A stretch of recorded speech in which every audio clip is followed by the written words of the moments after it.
Sebelum kita lanjut, jangan lupa like, comment, subscribe, dan nyalakan notifikasinya agar tidak ketinggalan info terbaru lainnya. Semoga bermanfaat. Assalamualaikum warahmatullahi wabarakatuh. Waalaikumsalam. Ya, Masya Allah. Silakan dilanjut. Gini Gurunda, boleh katanya minum-minuman yang bikin oleng Gurunda. Gimana, bahaya itu?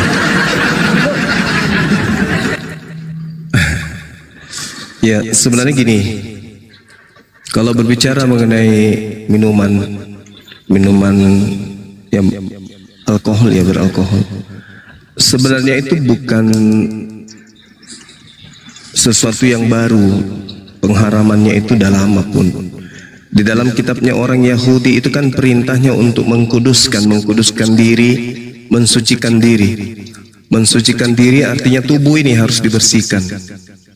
Nah, artinya tubuh ini tidak boleh ada sesuatu yang menajiskan.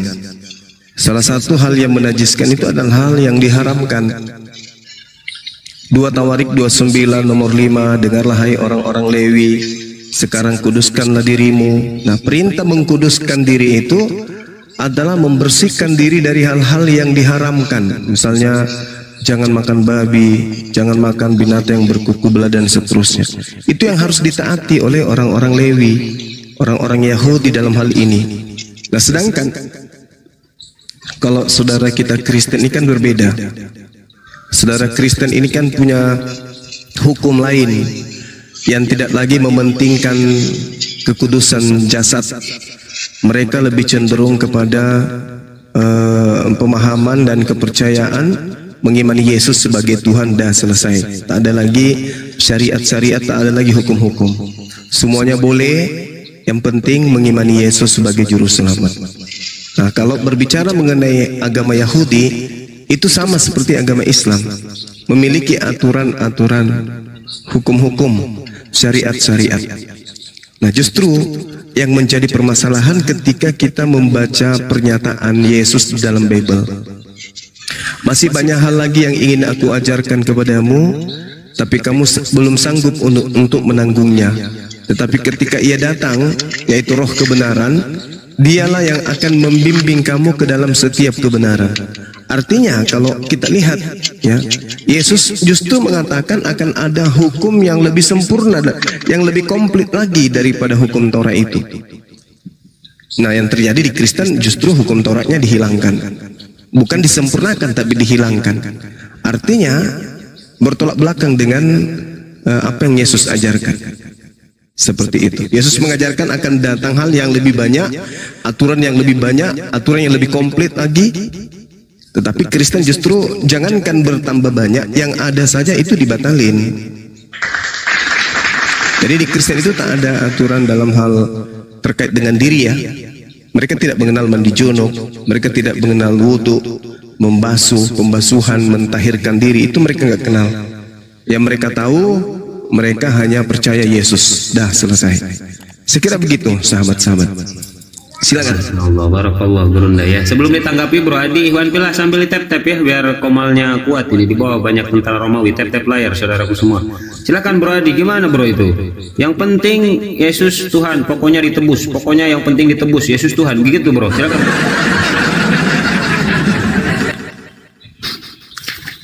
Sebenarnya nggak gitu sih Bang. Oke, silakan ditanggapi, kalau bisa pakai data ya Bro ya, biar enak ini, biar Gurunda ini enak nanti nanggapinya, dan kita dialog akademis ya, biar ada edukasi. Silakan Bro Adi, silakan. Wah, berkebun. Semangat Bang Adi, semangat. Iya, ini semangat Bunda Rahma. Sebenarnya kan gini dia Bang Juma, ya kan. Sebenarnya kata abang itu kurang tepat, karena waktu perjanjian lama orang Kristen itu hidup di bawah hukum Taurat.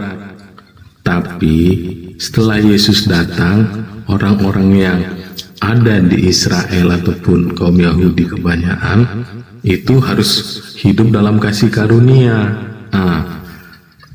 Hidup dalam kasih karunia itu artinya hidup percaya kepada Yesus, lalu melakukan kebenaran-kebenaran yang diajarkan oleh Musa dan yang diajarkan oleh Yesus sendiri, baik oleh Yesus sendiri maupun oleh murid-muridnya yang tertulis di dalam Bible ataupun kitab-kitab yang ada di Alkitab. Gitu dia Bang Juma. Iya baik.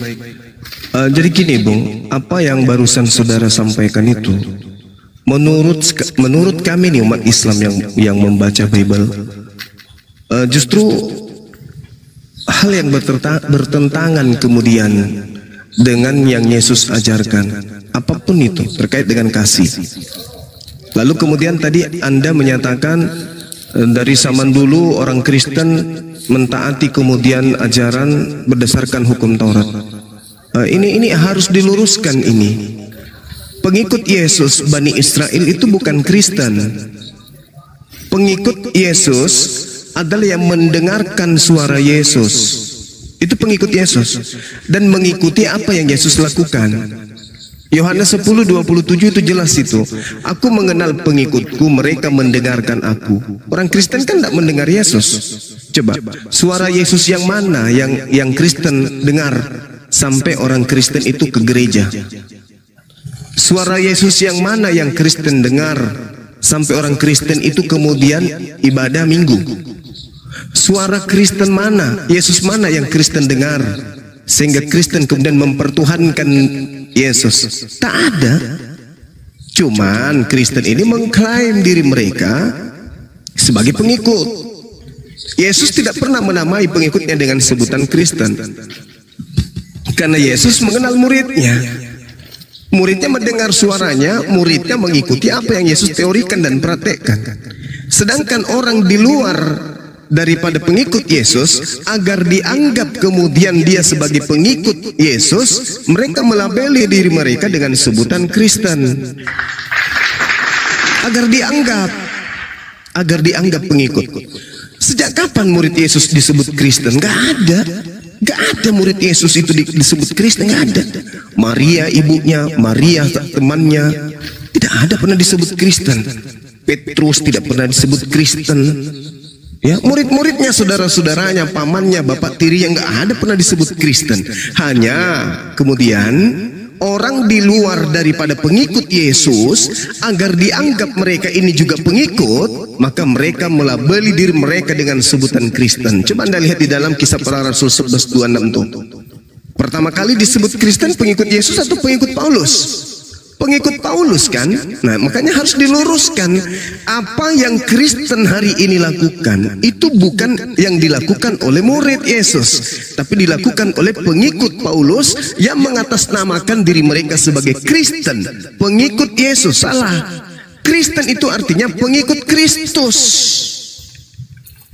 Ada dua Kristus. Ada Kristus yang asli, ada Kristus yang palsu. Yesus mengatakan dalam Matius 24 nomor 4 nomor 5, waspadalah kepada Kristus palsu, dia akan menyesatkan banyak orang. Nah, jadi kalau ada mengatakan Kristen artinya pengikut Yesus, keliru besar. Itu keliru besar. Kristen itu artinya pengikut Kristus. Kristus yang mana? Kalau Yesus tak mungkin. Yesus adalah praktisi Yudaism, praktisi Torah Yesus itu. Nah, sedangkan yang datang kemudian membisikkan pengajaran-pengajaran Kristen kepada Paulus memang namanya juga Kristus. Coba Anda lihat di dalam Galatia 1 nomor 12, nomor 11, nomor 12. Apa kata Yesus? Apa kata Paulus? Aku menerima Injil, maksudnya dia menerima ajaran-ajaran konsep-konsep Kristen itu bukan dari Yesus, tapi bukan dari manusia, tetapi dari Yesus Kristus. Sedangkan Yesus yang datang mengabarkan Injil di tengah-tengah Bani Israel itu manusia. Sedangkan Paulus menerima Injilnya bukan dari manusia, berarti Kristus yang lain. Makanya coba Anda lihat Bang, coba Anda lihat di dalam Kolose 2. Saya bacakan sedikit ya, di Kolose 2 itu apa yang dikatakan oleh Paulus. Karena itu janganlah kamu biarkan orang menghukum kamu mengenai makanan dan minuman. Itu kata siapa? Kata Paulus. Dapat info dari mana? Dari Yesus yang bukan manusia. Nah, kalau Yesus yang manusia ini gimana? Apakah dia membatalkan? Tidak. Matius 5 nomor 19, barang siapa yang meniadakan hukum Taurat meskipun yang paling terkecil dan mengajarkan kepada orang lain, maka dia akan menempati tempat terhina. Nah itu Yesus yang manusia tuh. Tapi Yesus yang bukan manusia yang mengajarkan Paulus untuk meninggalkan hukum-hukum itu. Itulah yang diikuti Kristen hari ini. Demikian. Oke Bang. Tapi kan gini dia Bang, kita ini kan dalam ranah diskusi kan gitu dia kan Bang. Iya. Itu bisa saya katakan pendapat abang, pandangan abang, masukan abang. Ya kita terimalah kalau dalam diskusi kan. Tapi kan sebagai umat Kristen, kami juga telah diberi pemahaman-pemahaman baik oleh pendeta-pendeta maupun secara khusus oleh Roh Kudus sendiri kan gitu dia Bang. Nah, karena di Kristen ini, ya kan, kita nggak dapat memahami Alkitab, ya kan, tanpa tuntunan Roh Kudus. Nah, gitu dia Bang. Nah, jadi dari apa yang abang jelaskan, apa yang abang paparkan, ya kita mulai kenapa Kristen itu, kenapa pengikut Kristus itu disebut Kristen. Nah, abang tadi bilang itu muncul dari Kisah Para Rasul 11 ayat 26. Nah, dalam Kisah Rasul pasal 11 ayat 26, ya kan, di situ kan dituliskan begini dia yang bagian bait terakhirnya, ya kan, di Antiochialah murid-murid itu untuk pertama kalinya disebut Kristen. Nah, di sini disebut murid-murid, ya kan. Kalau kita berbicara secara fakta, di sini nggak dijelaskan murid siapa yang disebut Kristen ini, murid Yesus kah, murid Paulus kah, atau murid-murid yang mana gitu kan dia Bang. Nah, jadi kalau kami di Kristen ini kan dalam menyelidiki Alkitab juga, ya kan, ayat itu nggak bisa berdiri sendiri, kadang perlu dibutuhkan ayat yang lain. Nah, jadi di sini setelah kami pelajari ternyata murid-murid itu adalah yang disebut orang-orang yang percaya kepada Yesus Kristus. Nah, gitu dia Bang. Iya. Jadi gini saudara, gini, berbicara mengenai roh kebenaran, namanya aja roh dan kebenaran. Artinya yang diajarkan itu adalah aspek kebenaran. Mana aspek kebenarannya ketika kemudian yang tadinya diajarkan lalu kemudian dianggap sampah, yang tadinya kemudian dipatenkan, bahkan dikatakan oleh Yesus bahwasanya yang mengajarkan menghilangkan kemudian hukum Taurat meskipun yang paling terkecil akan menempati tempat terhina. Itu kata Yesus. Lalu kemudian dikatakan pula oleh Yesus bahwa ketika roh kebenaran itu datang, dia akan membimbing kamu ke dalam setiap kebenaran. Kebenaran yang bagaimana? Yang bisa kita anulir, yang bisa kita terima ketika ada konsep kepercayaan mengatakan Tuhan datang menjadi manusia, mati dibunuh oleh manusia. Ini konsep kebenaran yang mana ini?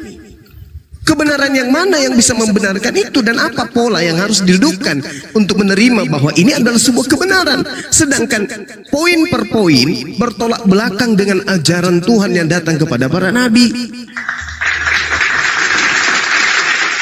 Jangan kau membunuh orang yang benar. Yesus dibunuh demi untuk dosa-dosa.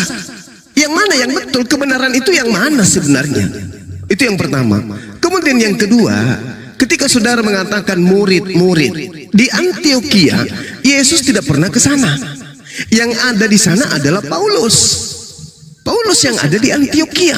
Berarti murid yang dimaksud adalah murid sang guru yang ada di sana. Coba Anda lihat di dalam Kisah Para Rasul 13 nomor 1. Dan di Antioquia ada beberapa nabi. Di antaranya adalah Saulus. Coba Anda baca lagi. Kisah Para Rasul 13 nomor 1. Di Antioquia ada beberapa nabi.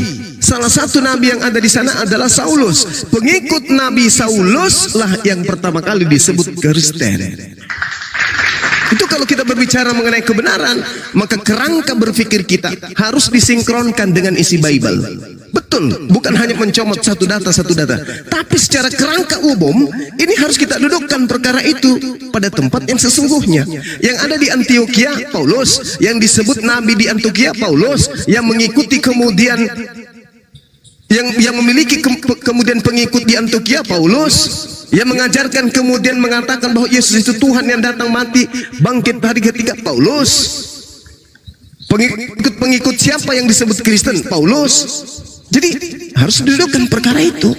Kalau cuma sekedar imani saja ya susah kita untuk berdiskusi. Tapi kalau kita dudukkan perkara, maka kita harus mengakui bahwa yang dimaksud Kristen itu adalah pengikut daripada Paulus. Nah, sama seperti kami di Islam.